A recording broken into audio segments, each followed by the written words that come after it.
Hello there, welcome back. Michael Bridges is still with us. We're talking, as you can imagine, about our top story. Sporting head coach Ruben Amorim in talks to replace Erik ten Hag at Manchester United.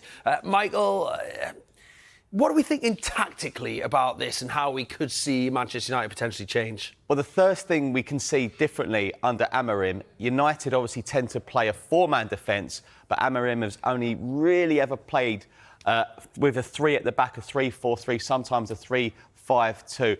This is their formation against Famalicão. They played, and that's his favoured 3-4-3 with the three centre-backs, wing-backs alongside two holding midfielders, two wingers either side of the main striker. He's played 3-5-2 in the past, but he's known for favouring these three defenders. I mean, he's done fantastic with Gyökeres, hasn't he? Oh, yeah. I mean, he's someone who you're already thinking be a nice fit, maybe. Well, certainly for the Premier League, but now if Amorim goes to Manchester United. Absolutely. But what United fans will probably hope, what can they do with Zirkzee, but even more Rasmus Højlund? We don't know what January's going to look like, but what he's done with Gyökeres, unbelievable. And, of course, Gyökeres has been linked with a move to the Premier League off the back of that. But this is the interesting three here.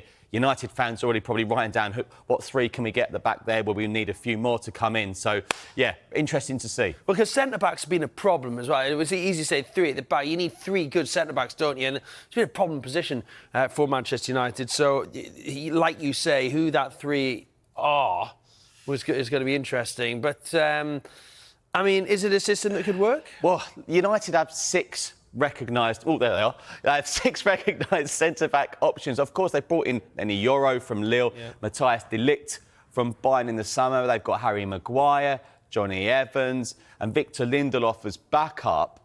But the three I've just mentioned, they're out of contract in June 2025. So that's one to keep an eye on in January. But, of course, they get injuries as well, don't they? So a three at the back, it's interesting. So very, very intrigued. And, of course, Lenny Yoro, very exciting signing. He got that injury straight away. I think it was against Rangers in pre-season. Yeah. So I'm intrigued to see it, see how it all works. Absolutely. And when it comes to the wing-back option, then you play three at the back, you're probably going to need wing-backs. So what options does he have? Well, he bought Nazar Mazwari in the summer from Bayern, who's predominantly played as a right-back. He was a left-back on Sunday. Diogo Dalot is probably one of United's most consistent players. He's also able to play there too. The problem we've got is the left-back situation.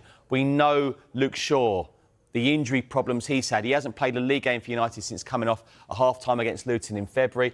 Taro Malacia hasn't played for United since the start of the apart from the final game of the 22-23 season. So, and you look at it, as great a coach or manager he is or could be, there are issues there. And we know that a lot of these players are inherited by Erik ten Hag. But you still look at all the money they've spent and they still look short in so many areas. Yeah, incredible. Michael, thank you very much indeed. Hi, welcome back. Let's get more on Ruben Amorim then. His talks with Manchester United to succeed Erik ten Hag as manager. Michael Bridge is here to talk us through his CV. I am indeed. Not yours. Could be, because they're twins. But Amorim, we're interested in. That wasn't on purpose, but it wasn't on purpose, all right? It's just an accident.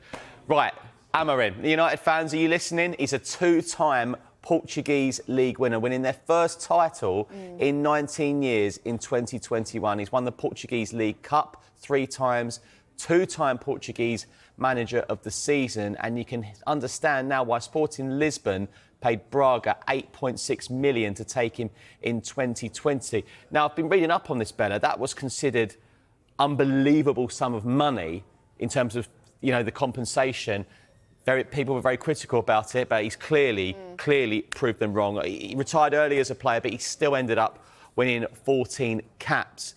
Going into this season as champions, they've been in unbelievable form as well. 6 points clear at the top already. Sporting have won all 9 of their matches so far, scoring 30 goals, conceding just 2. United fans really waking up now to this, aren't they? Goals, excitement.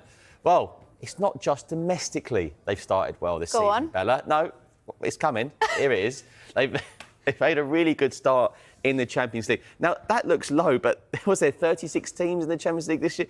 That could be enough, hopefully, for Sporting fans to go straight through.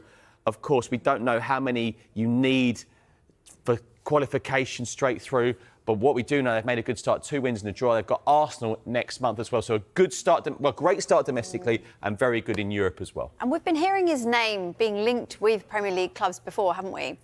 Yeah, most recently linked with Manchester City as a potential replacement for Pep Guardiola. Hugo Viana is leaving his role as the sporting director of football to take on a similar role at City next season. Now, Amorim was asked about whether he could follow Viana to Manchester less than 2 weeks ago. Aquilo que vocês vão dizer ou vão perguntar, o que eu posso controlar é a resposta que eu dou. E a única coisa que mudou é que o Hugo Viana vai sair no final da época, mas é diretor desportivo. Nada no Sporting mudou. Nada. E, portanto, tudo se mantém igual até ao fim da época. Obviamente que o Viana, na semana do City, não vai estar disponível para entrar no balneário, que eu vou deixá-lo um bocadinho fora para não criar conflitos. De resto, vai-se manter tudo igual até ao final da época.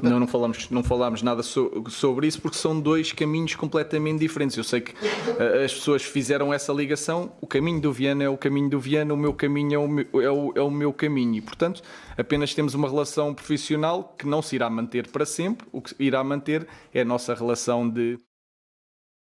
So that was him on Manchester City links, but he was linked with Liverpool, potentially replacing Jurgen Klopp. Of course, Arne Slot's there now and doing very well, and linked with replacing David Moyes. But it went beyond links. He admitted he held talks in London with West Ham United and apologised to the sporting fans for the timing and the publicity of the talks back in April. And this is what he said. Let's remove the elephant in the room. I will talk about this only once. The first thing is to say that the club knew about my trip because it is important and it changes the context. Then there is the second thing, which is to talk about the cloak of secrecy that surrounded the trip. I secretly parked the car just outside here. I secretly passed 15 people, spoke with people, I took pictures with people on my way there, and I entered the plane.